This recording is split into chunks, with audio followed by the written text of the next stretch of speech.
My son sold my $5.5 million Malibu beach house while I was unconscious during open-heart surgery. He thought my signature on the papers was perfect. He didn't know he'd only sold the building a worthless shell. He didn't know I still owned the land it was sitting on. When I found out, I said nothing. I just waited for the housewarming party for his new mansion, the one he bought with my money. I waited until he raised his glass for a toast. Then the police arrived to give him my real gift. The first thing I remember is the light. A sterile, unforgiving white light that buzzed somewhere above me. It wasn't the warm, gentle light of the California sun I was used to, the kind that filtered through the large glass windows of my home and danced on the Pacific Ocean. This was a cold, clinical light. Then came the sound, a steady rhythmic beeping that seemed to count out the seconds of my life.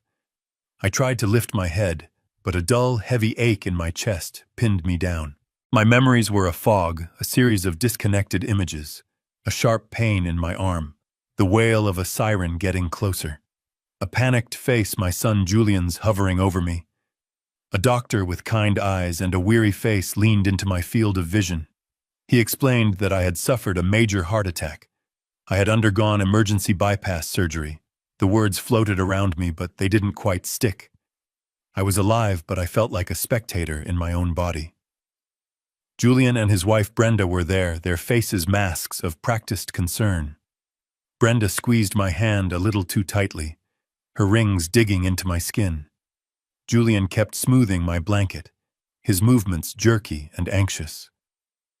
"Dad, you gave us such a scare," Julian said, his voice a little too loud for the quiet room. "But don't you worry about a thing. Everything has been taken care of." That sentence, meant to be reassuring, sent a small, cold signal to a part of my brain that was still functioning clearly. I am, or rather was, a forensic accountant. I spent 40 years of my life sifting through numbers looking for the lie hidden in a ledger, the story that the figures didn't want to tell. My wife Clara, who I missed every single day, used to be a paralegal. She had a saying she repeated like a prayer. "Elias, look at what people do, not what they say. The truth is never in the words. It's in the actions." Julian's action was one of over-the-top reassurance. Brenda's was an endless stream of chatter about how they were going to simplify my life, now how I wouldn't have to worry about the big house anymore. They were words of comfort, but their actions felt like they were clearing a path, preparing for something I wasn't a part of. I closed my eyes, feigning exhaustion, but behind my eyelids my mind was already starting to open the books on them. A week later, they drove me home. Home. The word felt different. It was my house, the one Clara and I had designed together, a monument of cedar and glass perched on the cliffs of Malibu. Every corner held a memory. Every window framed a view we had chosen together. As I stepped out of the car, the familiar scent of salt and sagebrush filled the air, but inside something was off. It was clean, too clean. The comfortable clutter of my life had been organized into sterile tidiness. A few of Clara's favorite little sculptures were missing from the mantelpiece, and there was a faint, almost imperceptible smell of fresh paint in the hallway. Brenda chattered on about how they'd had the place professionally cleaned as a welcome home gift. Julian was unusually quiet, busy with his phone. As he rushed to get my bags from the trunk, a single sheet of paper slipped from his leather briefcase and drifted onto the driveway. He didn't notice. I bent down slowly, my chest aching with the effort, and picked it up. It was a printed email. The subject line read, "Final Appraisal 1217 Pacific Coast Highway." My address. My eyes scanned the body of the email.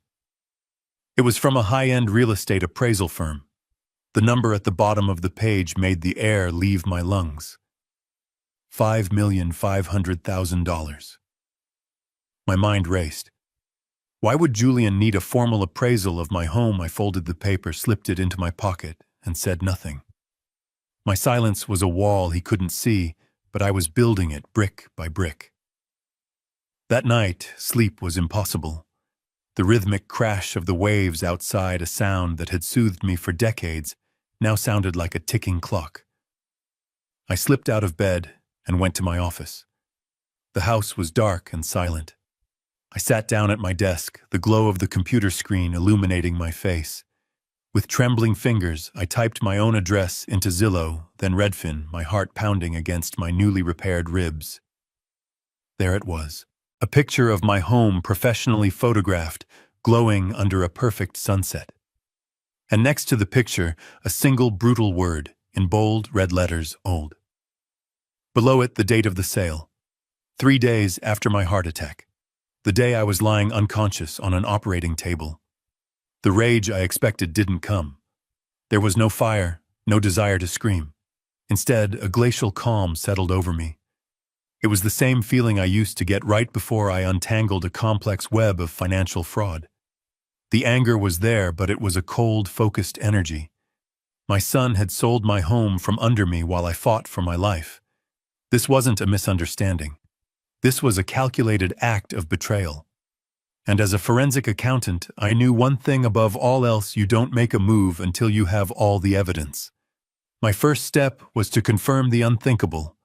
I knew that property records in Los Angeles County were public information. It was my field of expertise. I navigated the county registrar's website, a system I knew as well as my own backyard. I typed in the parcel number for my property, a string of digits I knew by heart. The screen loaded, and the documents appeared. There it was in black and white, an official notarized deed of transfer. My eyes scanned the document. The buyer was a corporation I'd never heard of, a numbered LLC, a common way to obscure the identity of a wealthy buyer. My gaze moved to the seller's signature line. It was my name, Elias Vance, written in a shaky, uncertain hand. It was a forgery, and a clumsy one at that. He hadn't even gotten the loop on the E right. It was the signature of someone trying to imitate an old man's hand, someone who thought I was too weak, too frail, too close to death to ever notice.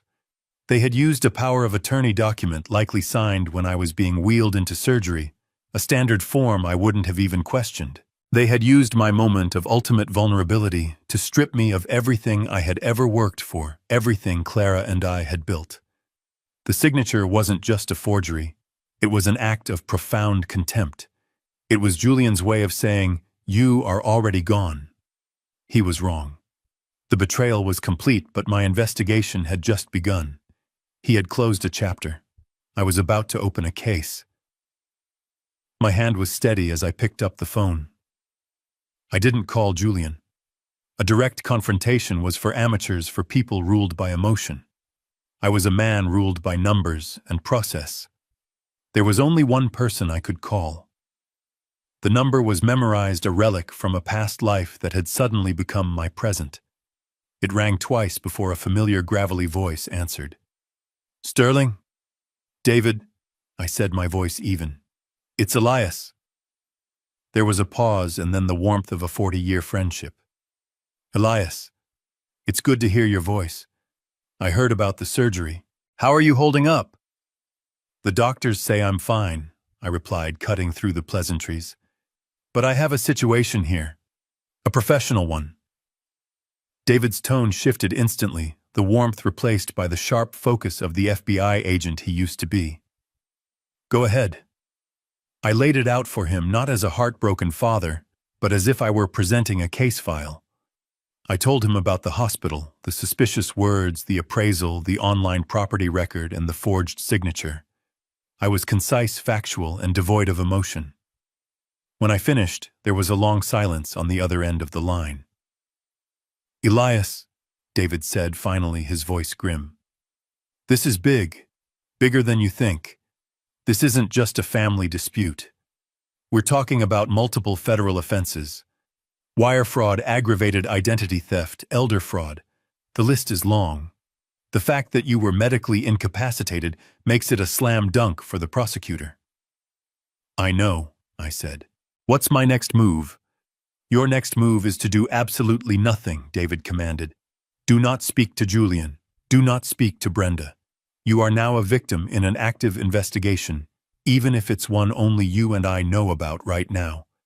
Your house is a crime scene. You need to act like the same frail old man they think you are. Do you understand? I understand. Good, David said. Now we need to build our own file, a clean one completely separate from what they did. I need you to get your bank statements going back 6 months. I need any and all correspondence with Julian and Brenda. Most importantly, I need you to find every single original document you have related to that house. The deed, the mortgage papers, the blueprints, anything your wife Clara might have kept. You cannot let Julian know you're looking for these things. He sold your house, Elias. You are in his mind a guest there now. He's just letting you stay out of the goodness of his heart until he decides where to put you. The words were harsh, but David was right. He was framing the narrative, forcing me to see the cold, hard reality of the situation. Through our conversation, memories surfaced of the cases we had worked on together years ago. I was the one who could find a single misplaced decimal point in a sea of data that could bring down a corporation. David was the one who could take that single data point and build an ironclad case around it.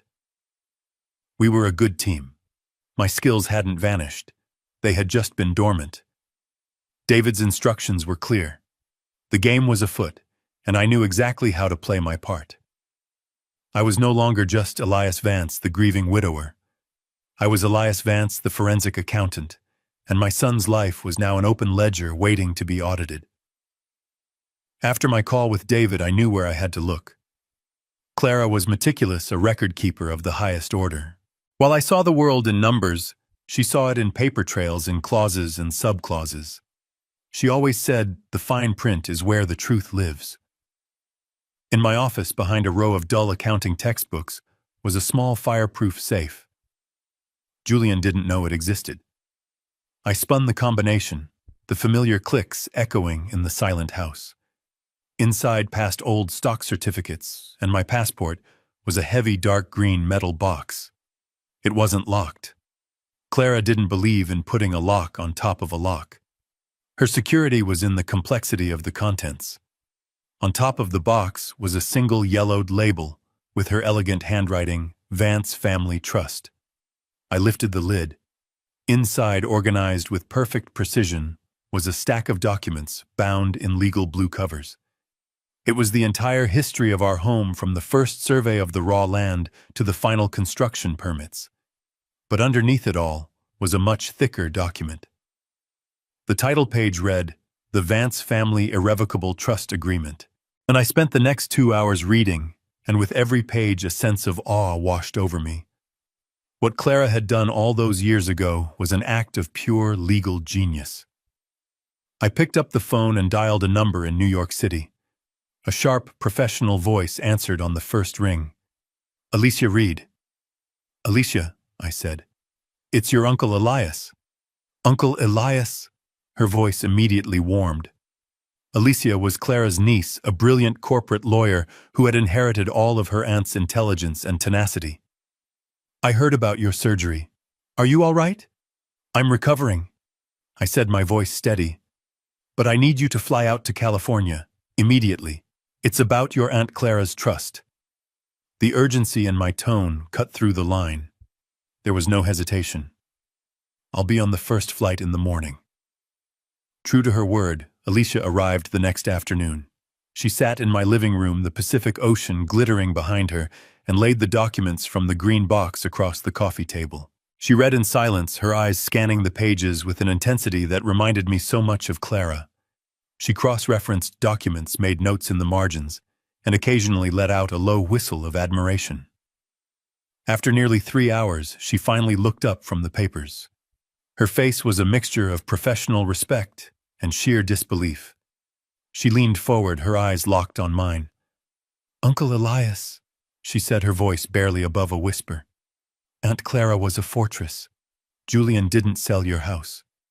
She paused for dramatic effect, a little trick she probably used in the courtroom. That idiot only sold the building. I stared at her, not quite understanding. Alicia picked up 2 separate documents. This is where the magic is, she explained, her energy rising with excitement. When you and Aunt Clara bought this land 30 years ago, She structured the deal in a way that I have only seen in complex commercial real estate transactions, never for a private home. It's brilliant. First, she created the Vance Family Irrevocable Trust. The trust, and only the trust, owns the land itself. The multi-million-dollar cliffside plot we are sitting on right now belongs to the trust. She pointed to the second document. This is the deed for the physical house. The wood, the glass, the foundation. The structure itself is legally a separate entity, and it was owned by you. What Julian forged your signature on was the deed to the house, the building. He had no legal authority to touch the trust, so he couldn't sell the land. It started to sink in, a slow, dawning realization of my wife's incredible foresight. But the buyer paid $5.5 million, I said, thinking aloud. They wouldn't do that just for the structure. Alicia smiled a predator's smile. Exactly, because no one in their right mind would. Which brings us to the masterstroke. She held up a third document, a much thinner one. This is a 99-year ground lease. The structure owned by you was legally leasing the land from the trust for $1 a year. The lease contains a standard but crucial clause that any transfer of ownership of the structure must be approved by the trust's board, which is me and you. Since that didn't happen the moment Julian's fraudulent sale went through, he automatically voided the lease. She let the implications hang in the air. So what does this mean? I asked. Alicia leaned back, the sunlight catching the triumphant glint in her eye. It means that a very wealthy man, this Mr. Harrison, has just paid $5.5 million for a building that he has absolutely no legal right to keep on our land. After my call with David, I knew where I had to look. Clara was meticulous, a record keeper of the highest order. While I saw the world in numbers, she saw it in paper trails, in clauses and subclauses. She always said the fine print is where the truth lives. In my office, behind a row of dull accounting textbooks, was a small fireproof safe. Julian didn't know it existed. I spun the combination, the familiar clicks echoing in the silent house. Inside, past old stock certificates, and my passport was a heavy dark green metal box. It wasn't locked. Clara didn't believe in putting a lock on top of a lock. Her security was in the complexity of the contents. On top of the box was a single yellowed label with her elegant handwriting, Vance Family Trust. I lifted the lid. Inside, organized with perfect precision, was a stack of documents bound in legal blue covers. It was the entire history of our home, from the first survey of the raw land to the final construction permits. But underneath it all was a much thicker document. The title page read, The Vance Family Irrevocable Trust Agreement. I spent the next 2 hours reading, and with every page a sense of awe washed over me. What Clara had done all those years ago was an act of pure legal genius.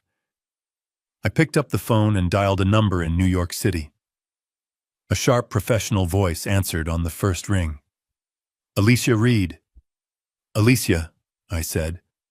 It's your Uncle Elias. Uncle Elias. Her voice immediately warmed. Alicia was Clara's niece, a brilliant corporate lawyer who had inherited all of her aunt's intelligence and tenacity. I heard about your surgery. Are you all right? I'm recovering, I said, my voice steady. But I need you to fly out to California, immediately. It's about your Aunt Clara's trust. The urgency in my tone cut through the line. There was no hesitation.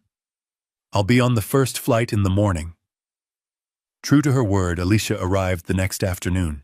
She walked into my living room, not with the sympathy of a relative, but with the focused energy of a litigator stepping into a courtroom. She was all business, her dark hair pulled back neatly, a leather satchel full of legal pads and pens in her hand.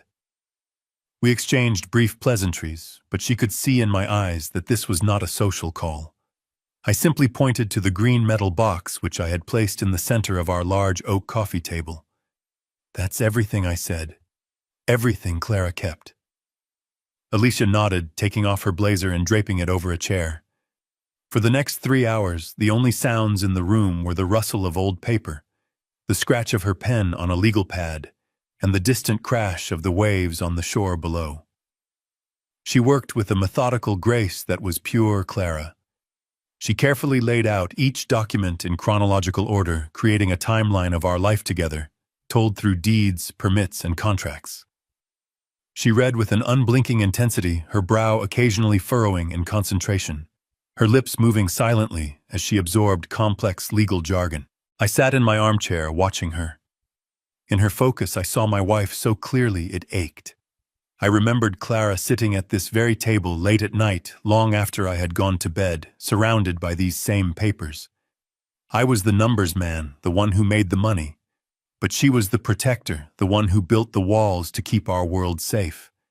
I had always thought she was just being overly cautious, a bit of a pessimist. I saw now that she wasn't pessimistic. She was a strategist. She was playing a long game of chess against a future she somehow anticipated, a future where the biggest threat to our family might come from within. About 2 hours into her review, Alicia suddenly stopped. She was holding the thick trust agreement in one hand and the original land deed in the other. She read a passage from the trust, then glanced at the deed, then back to the trust. A low whistle escaped her lips. It was a sound of pure, unadulterated admiration. She took a deep breath and continued reading, but now a small, almost imperceptible smile played on her lips. She had found something. She had seen the outlines of the fortress Clara had built. When she was finally done, she neatly stacked all the papers back into their respective folders. She took off her reading glasses, cleaned them deliberately, and then looked at me. Her professional demeanor had been replaced by something else, something fierce and protective. "Uncle Elias," she began, her voice quiet but ringing with clarity. "I've handled hostile takeovers for billion-dollar companies. I've seen some of the most complex legal maneuvering you can imagine. But I have to say, your wife, my Aunt Clara, was an absolute genius." I leaned forward, my hands gripping the arms of my chair. Alicia picked up the forged deed of sale that I had printed from the county website and held it between her thumb and forefinger as if it were a piece of trash. "Julian thinks he sold this house," she said, her voice dripping with contempt. "He thinks he pulled off the perfect crime, selling your most valuable asset while you were helpless." She then pointed to the mountain of carefully organized documents on the table. "What he doesn't know is that Aunt Clara made sure that the house was never the most valuable asset." She let the statement hang in the air, the waves crashing outside providing a dramatic underscore. "Julian didn't sell your house," she said, her eyes locking onto mine, a triumphant fire burning within them. "That idiot only sold the building." I stared at her, the words hanging in the air, refusing to make sense. "Only the building, Alicia. What are you talking about? The man paid $5.5 million. That's the value of the house and the land combined."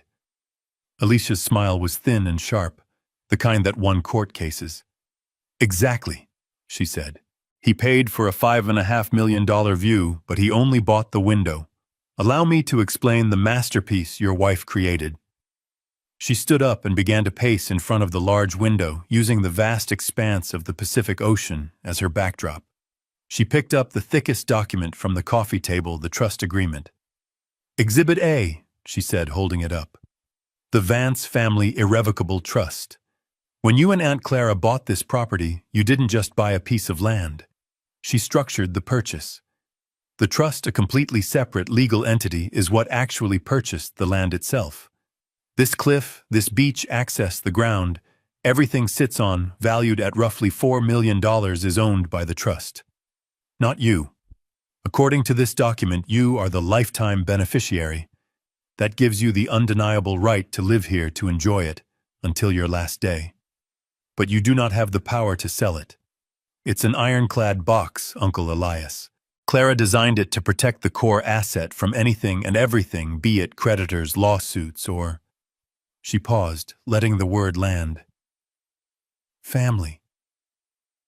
My mind, accustomed to the clean logic of numbers, was racing to catch up with the legal brilliance. Alicia then picked up a second, much simpler document, the deed to the house. "Exhibit B," she continued. "This is the deed to the physical structure. The wood, the glass, the foundation.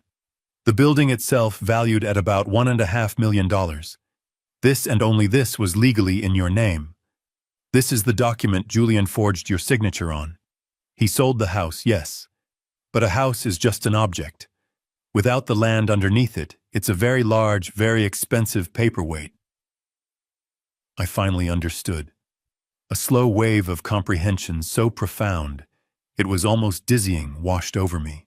I looked around the room at the high cedar ceilings and the stone fireplace, and for the first time I saw them as separate from the earth they were bolted to. But how can that be legal? I asked. How can you own a house on land you don't own? Alicia beamed, clearly impressed by her aunt's genius. That, Uncle Elias, is the final beautiful piece of the puzzle. Exhibit C. She held up a single crisp piece of paper. The ground lease. Aunt Clara had the trust lease the land to you, the owner of the building, for a term of 99 years for the price of $1 a year. It's a legal mechanism often used for skyscrapers in Manhattan, not beach houses in Malibu. It was an act of pure foresight. She walked over and placed the document in my hands. Her finger pointed to a specific paragraph, Clause 7b. And here is the kill shot, she said. The lease explicitly states that any unauthorized sale or transfer of the structure's ownership immediately voids the lease agreement. The moment Julian's fraudulent sale was registered with the county, he didn't just sell your house, he triggered a legal time bomb. She let me absorb the information, then she delivered the final, devastating summary. So, to put it all together, Alicia said, her voice calm and lethal, your son Julian forged your signature to sell a $1.5 million building. The buyer, this Mr. Harrison, was foolish enough to pay $5.5 million for it, thinking he was getting the land too. But what he actually bought was a building that, as of this moment, is illegally trespassing on the $4 million property of the Vance Family Trust. He didn't just get a bad deal, Uncle Elias. He bought a multi-million-dollar problem that he is now legally required to remove from our land. With the full scope of Clara's plan revealed, the grief in my heart was joined by a new, powerful feeling resolve. Alicia transformed my quiet home office into a war room. The warmth and memories were still there, but now they were overlaid with a cold, strategic purpose. She sat at my desk, the one Clara had used for so many years, and began to draft the first official communication. It was a letter, but in the world of law, a letter like this is a declaration of war. It was addressed to Mr. James Harrison, the new unwitting owner of a very expensive problem. I watched over her shoulder as she typed. The language was not emotional or accusatory. It was precise, clinical, and absolutely lethal. Each sentence was a carefully crafted blow. The letter informed Mr. Harrison that his recent acquisition of the property at 1217 Pacific Coast Highway was the result of a fraudulent conveyance. It detailed that the seller's signature was a forgery executed while the legal owner, myself, was medically incapacitated and unconscious. It went on to explain, with referenced attachments of the relevant trust and lease documents, the legal separation of the structure and the land. And then came the final paragraph, the one that would turn Mr. Harrison's dream investment into a nightmare. It stated that due to the unauthorized transfer of ownership, the ground lease for the structure was now null and void. As the land was the legal property of the Vance Family Trust, Mr. Harrison's building was now considered a trespassing structure. The letter concluded by formally serving him a 60-day notice to quit, requiring him to remove the entire multi-million-dollar building from the trust's property. The letter was printed on heavy cream-colored legal stationery. It was sent via certified mail with a return receipt requested. The first move had been made. The response came 4 days later, not in writing, but in the form of a phone call to Alicia from a lawyer with a slick, condescending voice. He introduced himself as Mr. Harrison's legal counsel. I listened on speakerphone as he laughed dismissively. Ms. Reed, he began. My client, Mr. Harrison, has passed along your creative piece of correspondence. Let me be blunt. We see this for what it is, a pathetic attempt at extortion. A shakedown. You and your senile client seem to think you can squeeze a few extra dollars out of a man of Mr. Harrison's stature. It's not going to happen." Alicia was silent for a moment, letting his arrogance hang in the air.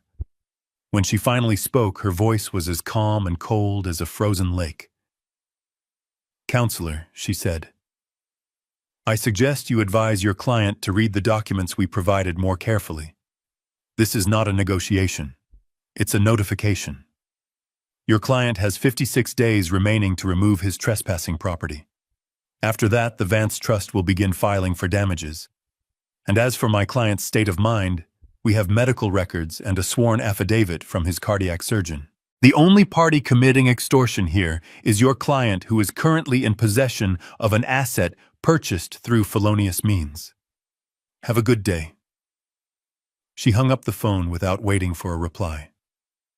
Mr. Harrison, like my son, had made the fatal mistake of underestimating us. While Alicia handled the civil front, I worked with David Sterling on the criminal one. This was my territory. David, using his old contacts, helped Alicia secure a subpoena for Julian's bank records. When the statements arrived, I felt a familiar thrill, the cold excitement of a hunter finding the tracks. I spread the pages across my dining room table, and there it was. A single wire transfer dated the day of my surgery. $5,500,000 deposited into a new account under Julian's name. He had tried to be clever, moving the money around between different accounts afterward, but the initial deposit was the smoking gun. I traced every dollar, creating a flowchart that showed a large portion going to pay off debts, another chunk going towards the down payment on a new mansion in Beverly Hills, and a significant amount transferred to Brenda's personal accounts. It was a clear and obvious roadmap of their crime. We began to assemble our file for the district attorney. It was a work of art, a perfect and undeniable narrative of greed and betrayal. The first section contained high-resolution side-by-side comparisons of my real signature and the forgery on the deed. The second section was the financial evidence, my meticulously prepared charts showing the flow of money from the fraudulent sale. The third section was medical. It included a detailed sworn affidavit from my surgeon, Dr. Evans, outlining my critical condition and stating that I was unconscious and incapable of making any legal decisions at the time the documents were signed.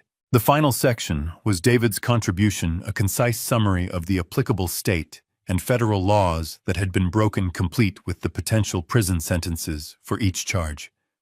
When the file was complete, it was over 100 pages long. Alicia bound it in a professional blue cover. It was no longer just a collection of papers. It was a weapon. I watched her walk out of my house, the file tucked securely under her arm, on her way to the Los Angeles County District Attorney's office. There was no turning back now. The quiet, methodical work was done.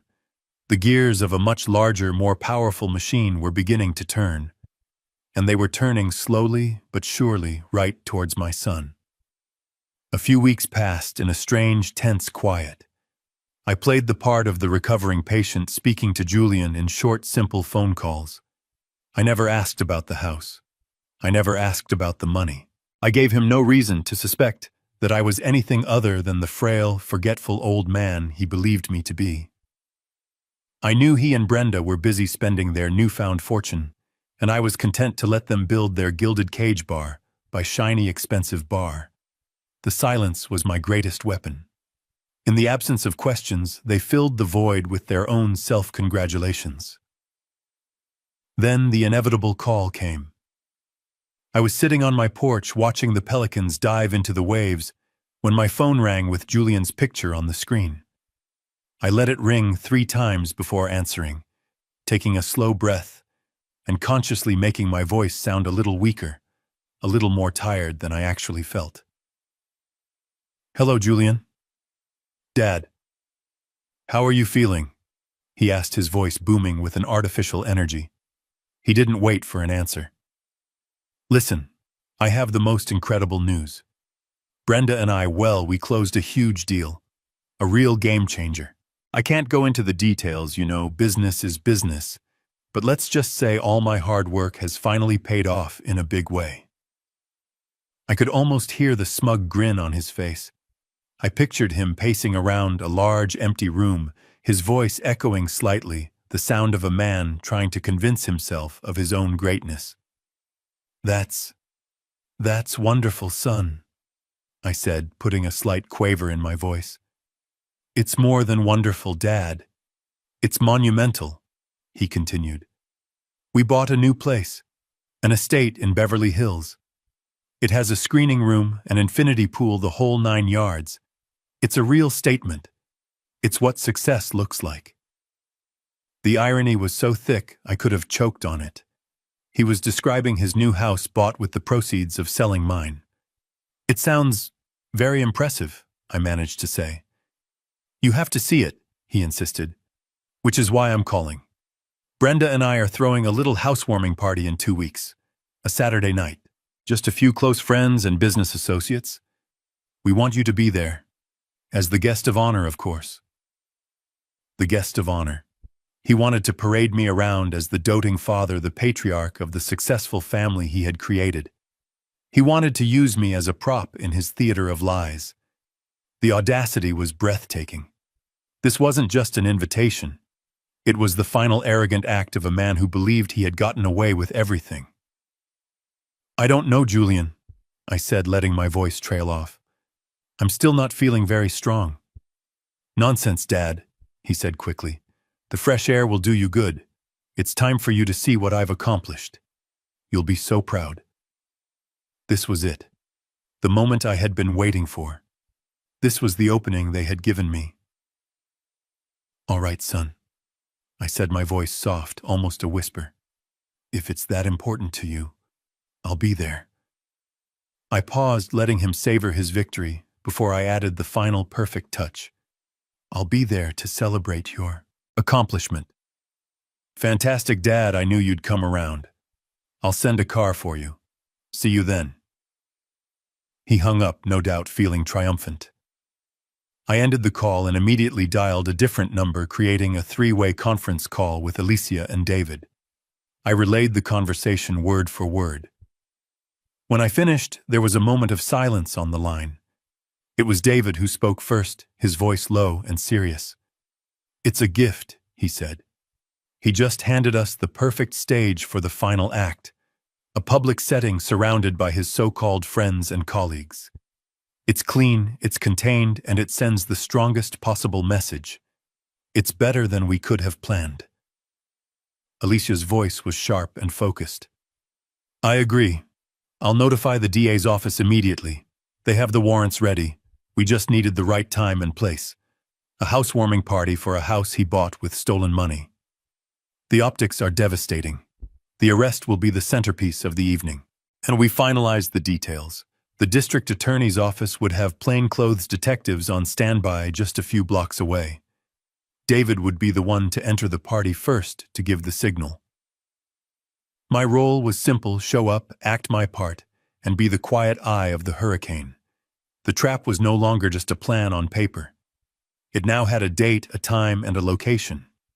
In 2 weeks, I would attend a party to celebrate my son's success, knowing that by the end of the night, his entire world would be reduced to ashes. The invitation had been offered, and I had accepted. The days leading up to the party were the strangest of my life. I existed in a state of profound and unsettling tranquility. The gears of justice were turning. The trap was set, and all that was left for me to do was wait. I spent my time in quiet rituals, walking the familiar paths of my life, as if to memorize them one last time, even though I was fighting to keep them. Each morning I would walk down the wooden steps from my deck to the beach. The sand was cool under my bare feet, and the rhythmic sigh of the waves washing ashore was a constant, steadying presence. This had been my routine with Clara for over 30 years. It was our church, our sanctuary. On the Thursday before the party, 2 days before the storm was set to break, I saw them. A pristine white truck with the logo Harrison Luxury Developments was parked where my son's car used to be. 2 men in crisp polo shirts were on my lawn, the one Clara had spent years cultivating with seagrass and native flowers. They had a surveyor's tripod set up and were unrolling a long measuring tape across the grass. A third man, presumably the foreman, was holding a tablet pointing toward the house and then toward the cliff edge. I stopped at the bottom of my steps, partially hidden by the wooden supports. I didn't move. I just watched. They were planning. They were measuring. They were so confident in their ownership, so certain of their right to be there, that they didn't even notice the old man watching them from the shadows. I could hear snippets of their conversation carried on the ocean breeze. Words like infinity edge, fire pit, and demolition of the old deck. They were discussing how they would erase every trace of the life Clara and I had built, replacing it with a monument to a rich man's ego. Another man might have stormed up the beach shouting, waving his arms, telling them to get off his property. But I felt nothing of the sort. My anger had been forged into something harder, colder, and far more patient. I watched them measure the ground, where I had taught Julian to throw a baseball, the spot where Clara and I had hosted countless summer barbecues with our friends. I watched them point to her rose garden, the one she had babied for decades, and talk about where the new hot tub would go. And I remained silent. My silence felt vast and powerful, like the deep ocean just beyond the breakers. They saw a quiet beach, an empty house. They couldn't see the legal tsunami that was gathering force just over the horizon, a wave that was about to crash down and sweep all their little plans and measurements away. They were measuring for a swimming pool, but they couldn't measure the depth of the deception that had brought them here. They were planning a foundation, but they were standing on ground that was about to give way beneath their feet. I stood there for nearly half an hour, a quiet ghost observing the desecration of his own life. The foreman eventually saw me. He gave a brief dismissive nod, the kind you give to a neighbor or a groundskeeper. He saw an old man, nothing more. I gave a slow, deliberate nod in return. Let him think what he wanted. Let them all think they had won. Storms don't announce their arrival with thunder. They begin with a subtle shift in the air, a stillness that feels wrong. That stillness was me. As I turned and walked back up the steps, I knew that this was the last quiet morning. The next time I saw this beach, the world would be a very different place for my son and for the man who thought he now owned my home. The calm was almost over. The car Julian sent was a black silent limousine that felt more like a hearse than a mode of transportation. As we glided through the winding manicured streets of Beverly Hills, I felt like a ghost being ferried to his own funeral. We pulled up to a house that wasn't a home but a monument to money. It was a stark white cube of glass and concrete perched on a hillside glowing with an aggressive cold light. The thumping bass of the music vibrated through the floor of the car before we even came to a stop. This was the stage my son had built with the proceeds of his betrayal. I had chosen my costume for the evening with care. An old navy blue suit, the one I had worn to my own retirement party a decade ago. It was well made but hopelessly out of fashion, the fabric softened with age. It made me look exactly as they saw me, a relic, a man from a bygone era, someone to be pitied and managed. The driver, a young man in a crisp uniform, helped me out of the car. I leaned heavily on my cane, a prop I didn't truly need, and took a moment to steady myself. Every step I took was a conscious act of theater. I walked into a wall of noise and perfume. The house was overflowing with people who all looked vaguely the same, sleek-tanned and dressed in expensive, minimalist clothing. They held glasses of champagne and laughed with their teeth, their eyes constantly scanning the room for someone more important to talk to. Waiters in black moved silently through the crowd with trays of elaborate, tiny food. It was a perfectly curated image of success, and it felt as hollow as a drum. I saw them across the room near the massive floor-to-ceiling window that overlooked the glittering carpet of Los Angeles. Brenda was draped in a silver dress that shimmered under the recessed lighting, a diamond necklace sparkling at her throat. She was laughing, a high, brittle sound that didn't reach her eyes. Julian stood beside her, one hand holding a champagne flute, the other gesturing expansively as he spoke to a small, captivated audience. He was in his element, the king in his new castle. I heard snippets of his conversation as I slowly made my way through the crowd, an invisible old man in a sea of ambition. "It's all about identifying undervalued assets," he was saying, his voice full of false modesty. "You have to be aggressive, willing to disrupt the market. My father, he was old school, believed in waiting. I believe in making things happen." The irony was so bitter it almost made me smile. The undervalued asset was me. The disruption was grand larceny. He finally spotted me. His eyes widened for a fraction of a second, a flicker of annoyance perhaps at this reminder of a past he was trying so desperately to bury under layers of concrete and cash. But the look was gone as quickly as it came, replaced by a wide, performative smile. "Dad!" he exclaimed loud enough for everyone to hear. He strode over and wrapped an arm around my shoulders. It wasn't an embrace. It was an act of possession. "Everyone!" Julian announced, his voice projecting across the room. "I'd like you all to meet the man who made this all possible. My father, Elias Vance." A polite, scattered applause rippled through the room. People turned to look at me, their eyes filled with a mixture of curiosity and pity. I was the quaint, antique backstory to their host's modern success story. "My dad taught me everything I know." Julian lied, his arm squeezing my shoulder. "He taught me the value of hard work, of integrity. He built his world with his two hands, and he inspired me to build mine. He was using me as a shield, as a way to legitimize his stolen wealth. He was painting a masterpiece of hypocrisy, and I was the canvas." I played my part, offering a weak, slightly confused smile. I nodded slowly, as if I were touched by his words, as if I didn't see the lie in his eyes. He led me through the party, introducing me to his new friends. A tech billionaire, a movie producer, a famous real estate agent. To each of them, he told the same story, a fantasy, where he was the loyal son who had built upon his father's humble legacy. And with each telling, I could feel the trap closing. Every word he spoke was another bar on his own cage. Every lie was another nail in his coffin. Inside, I was a silent observer, a forensic accountant taking meticulous notes. I saw the greed in their eyes. I saw the desperate need for validation in my sons. I saw a room full of people who had mistaken money for worth and success for character. They were all living in a beautiful, fragile house of cards, and I was holding the one card that could bring it all down. All I had to do was wait for the perfect moment.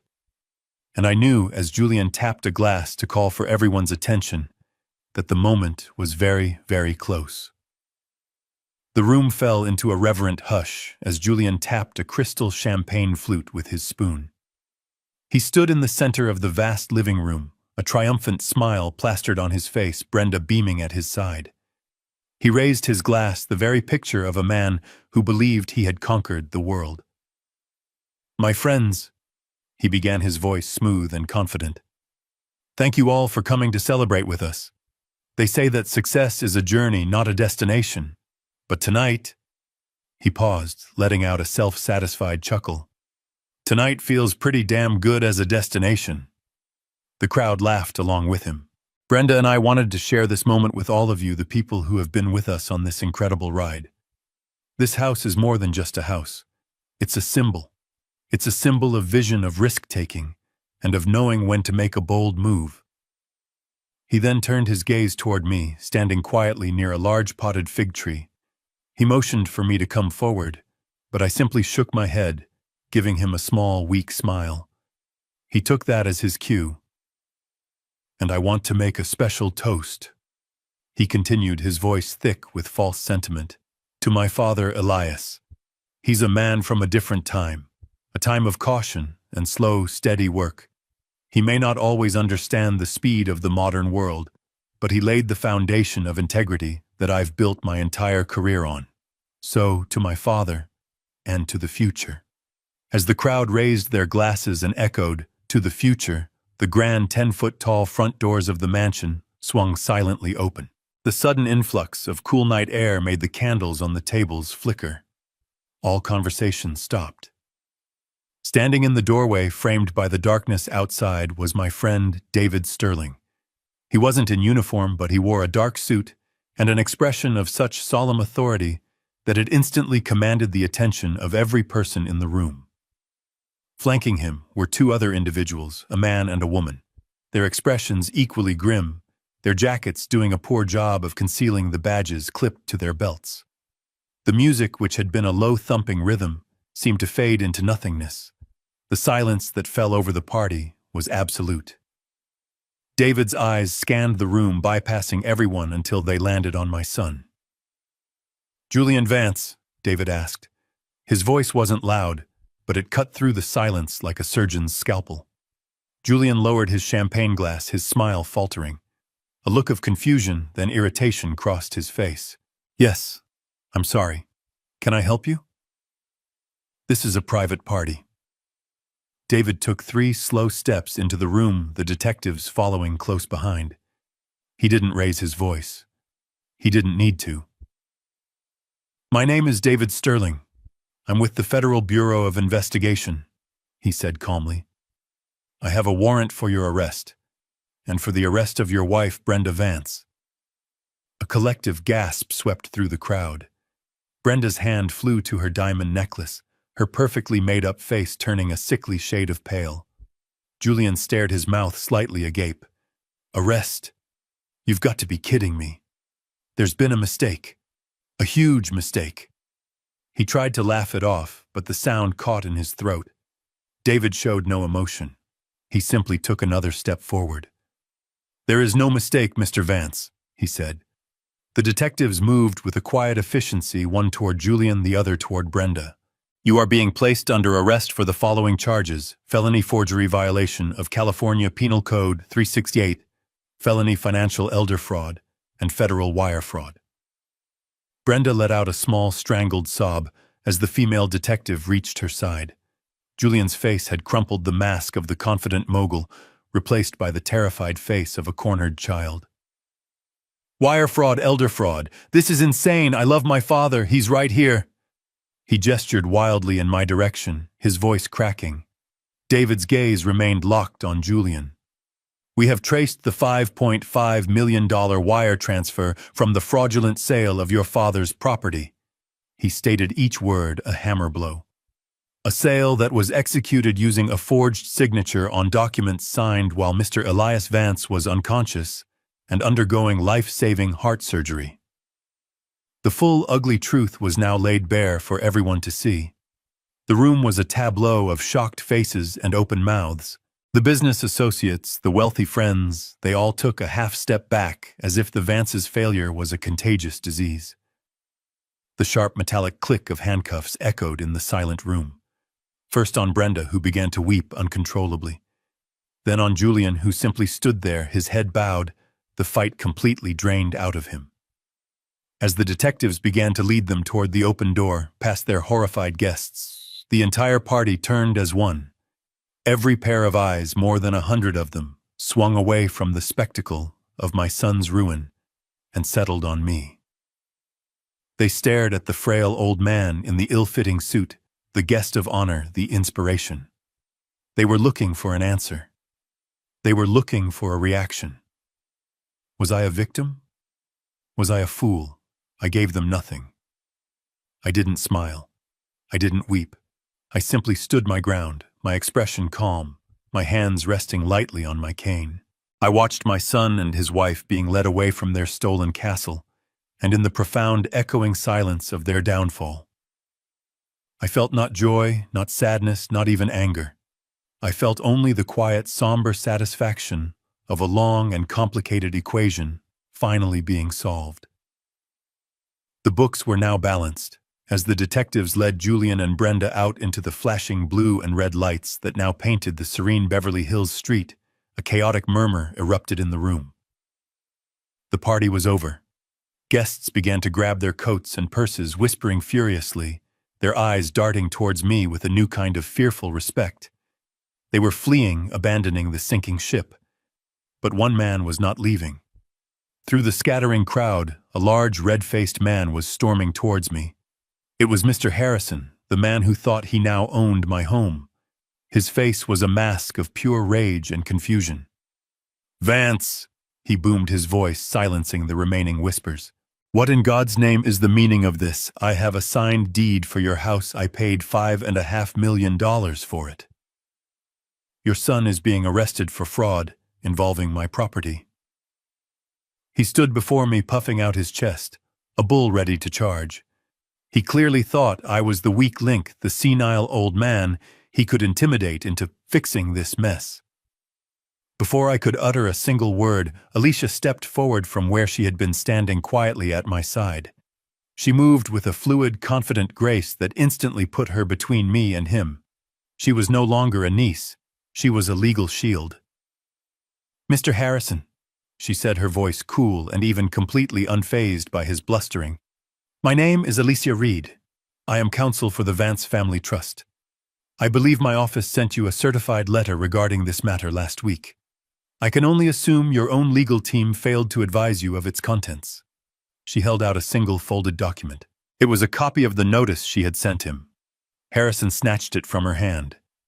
"To be perfectly clear, sir," Alicia continued, her tone dangerously polite. "So, there is no further confusion. You are correct. You did purchase the house from Mr. Julian Vance. The physical structure, that is. Our congratulations on your new acquisition."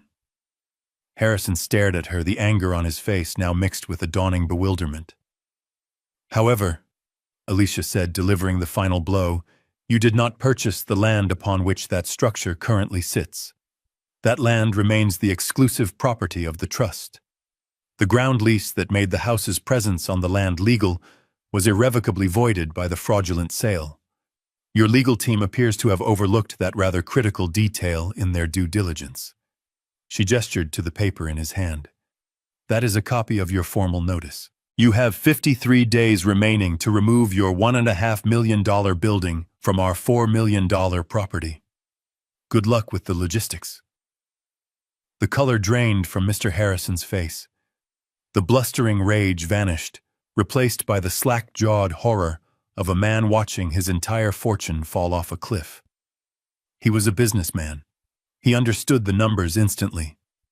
He understood the catastrophic mistake he had made. He had been so blinded by the prize, so confident in his power, that he had failed to look at the fine print. He had been swindled by my son's desperate con and undone by his own arrogance. He stared at the piece of paper in his hand as if it were a venomous snake, a worthless deed to a hollow victory. The final punch had landed. The weeks that followed the party were a blur of legal proceedings, a slow, grinding process that took place in sterile offices and quiet courtrooms far from the drama of that night in Beverly Hills. The fallout was exactly as David and Alicia had predicted, swift, brutal, and absolute. The case the district attorney had against Julian, and Brenda was, in the prosecutor's own words, a fortress. The evidence was not just a smoking gun, it was an entire arsenal. The forged documents, the meticulously traced wire transfers, the sworn testimony from my medical team, and the sheer unmitigated gall of their crime left them with no defense. The charge of financial elder fraud was the one that sealed their fate. In the eyes of the law, their crime wasn't just theft. It was a predatory act against a vulnerable person. It stripped away any possibility of leniency, any chance of portraying it as a simple family dispute over money. A jury would see only a son and his wife robbing their own father and grandfather while he lay near death. Faced with an unwinnable trial and the prospect of decades in prison, they both accepted a plea deal. The last time I saw them, they were pale thin and stripped of all their arrogance, standing before a judge to hear their sentences. Julian was sentenced to 10 years in federal prison.